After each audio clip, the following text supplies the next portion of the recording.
Dhugaa dubbachuu fi hedduu tokko natti tolee jira, hedduu tokko gammadee jira. Maaliif jennaani kunoo Sa'idooni akkuma argitanii poolisii fide bifa viidiyootiin gadhiisee jira. Silas viidiyoon gadhiifama jedhee isinitti dubbadheen ture.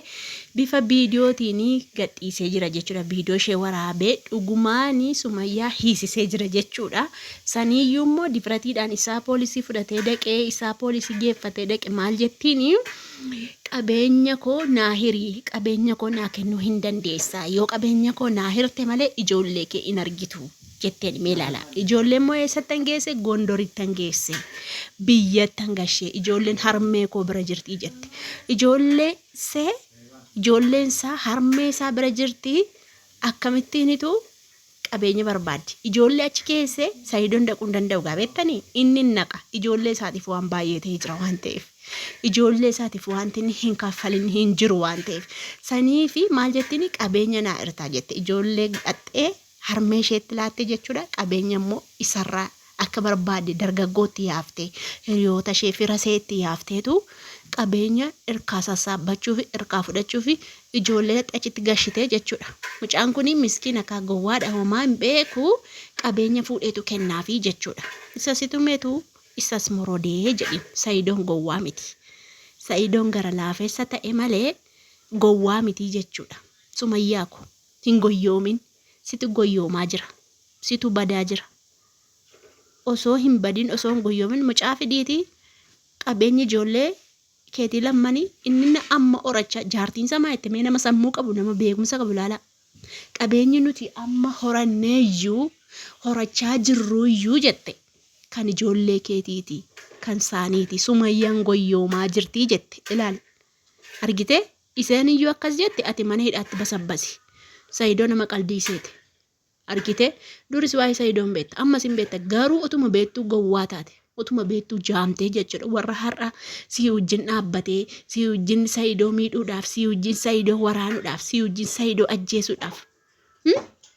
Si deggeree hoy siin jedhee harka sii rukutaa jiru kuni ammatuuti rakkatte namni galagalee si ilaalu hin jiru. Utuuti rakkatte warra firoota keetii kana miti haadhoon ofiiyyuu gaafati rakkattu gaafati dhukkubsattu si buusaa jechuudha. Akka ammaa kana miti. Ati garuu jechuudha goyoomteetu abbaa ijoollee keetii abbaa ilmaan keetii itti taphattaa jechuudha. Isarraa maallaqa nyaachuuf horma nyaachisuuf jechuudha. Dhiira biraatu nyaata ati qabeenya irraa hirattaa ati neerumtaa dhiira biraa nyaachiftaa jechuudha kan inni itti dadhabe. Qabeenya akkuma inni jedhe kunoo Yamaniitti yeroo meeqa deebi'ee xiyyaaraan yeroo meeqa deddeebi'eeti kan inni fixee jechuudha. Hin beekta. Qabeenya tokko iyyuu wajjin hin qabdu nuti iyyuu hin beenna warri isin daawwannu warri durii kaanee isin ilaalaa jirru iyyuu hin beenna. Akka inni qabeenya fixee jechuudha. Mucaan kun reefuu gattaa'eeti kan inni kunoo mana intini hojii kana banatee jechuudha dheengadda. Reefuu kunoo gattaa'eeti. Reefuu dheengadda kunoo makiinaa bitatee jechuudha. Makiinaa isa jalaa gurgurattee qabeenya inni qabu yeroo ittiin ol deebi'u jalaa bencancartee olii gadi gootee jechuudha. Reefuutu mucaan kun qabeenya horachuutti jira. Isa kana itti naaftee amma immoo gaafa inni kaleessa dheengaddan dubbattu. Kaleessa dheengaddan dubbattu Sumayyaa. Ergiinni mana hojii kana mana mukaa kana banatee hojii hojjetee mi'a babbareedaa inni as taawwaqaa jiru kan argitanii jirtu mi'a inni ergaa jiru kana namaaf. Ergiinni kana jalqabee maaf dubbatte duraan eessa turte? Eessa turte? Firoota keetti gayyaaftee ijoollee garasii garanaatti gayyaaftee kan itti doorsiftuu fi kaleessa dheengadda eessa turte? Inni gad dhaabbatee mana kana banatee hojii isaa seeraan hojjechuu jalqabee jennaan ammoo burjaajessuuf isa hiisiif taqa. Isa jeesisiif taqa. Ofii keetii kunoo basabbasamte. Yoo qabeenya barbaadde inni hojjetee ijoollee isaan jiraachisa ammayyuu. Duwwaarraa ka'eeyyuu ammas duwwaarraa ka'e. Waan qabda Yamaniitti fixxee jalaa fixxee mucaa kana dura. Waan qabu muluu jalaa gurgurtee. Hatta abdii doorsifteetu jalaa fudhattee jechuudha qabeenya isaa. Amma immoo mucaan haaraa horate dhiisi. Yoo mana hidhaatti hin basabbasuun hamba'aa mana hidhaa kana ba'uun qaba jettee afaan kee xaragadduuti intaloo itti ergi dhufanii si dubbisuu galaasii fiduu nyaata sii fiduu fidii ijoollee harmee kee biraa fidiiti kenniif hin guddifata. Inni harmee kee biraa fiddeetu itti laatta. Argitee maqaa mucaa isaatiin bane bar mana sana mana hojii sana maqaa mucaa isaatiin banee jechuudha. Beektaa miti? amma akkasitti saamtee dargaggoo nyaachifta. Isatti dhadhabe maajoo rabbi maal sin jedhatte sana engad amma sin fidiyotte yooti qabeenyi na harte malee ijoolleen fidoo kanaanas taallalta qasaayidoo kon goyyoominati si goyyoomsaa jirti abshaalummaadhaanii ammas ijoolleen fidee si argisiisa qabeenyi na hiretti ati hin beektu haxxe farramte laattaaf ijoollee kee arguuf wanti ittiin godhin hin jiru waan ta'eef mataatti jabaadhu badi jedhiini yoo fedha kee ta'e na argisiisi yoo fedha kee hin taane immoo dhiisi jedhiin. Yurtiisaan sirraa deebiti garaa jetti ammati inni ijoolleedha jala raafama isheen qabeenya isaa barbaadii jechuudha isanii horate. Ati intalattiin illee fidi gaafanni fidi ijoollee situ beeka bakka isheen jirtu Gondorii annaqee fiduu hin danda'u fidi jennaan maal jetti intalattiin amma inni wajjin haasa'u suni lakkii jette hin fiduu akkamittiin fiduu danda'a ani fiduu hin danda'u jetteen jechuudha hin didde argitanii hin diddee jechuudha.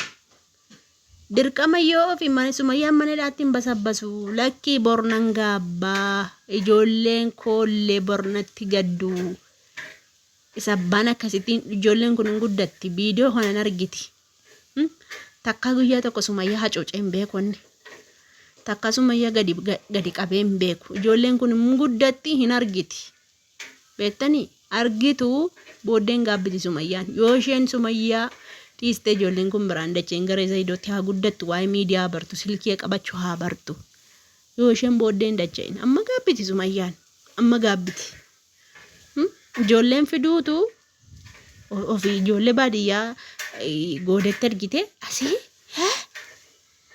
asii ijoollee isa iddootti bitti jechuudha engadda si ajjeeseen karaa baaraatiin deemaatte bar abba mana ajjeefte sababii iseetti waa meeqa godhe jechuudha argite dubartiin fuudhee nagaa qabdi.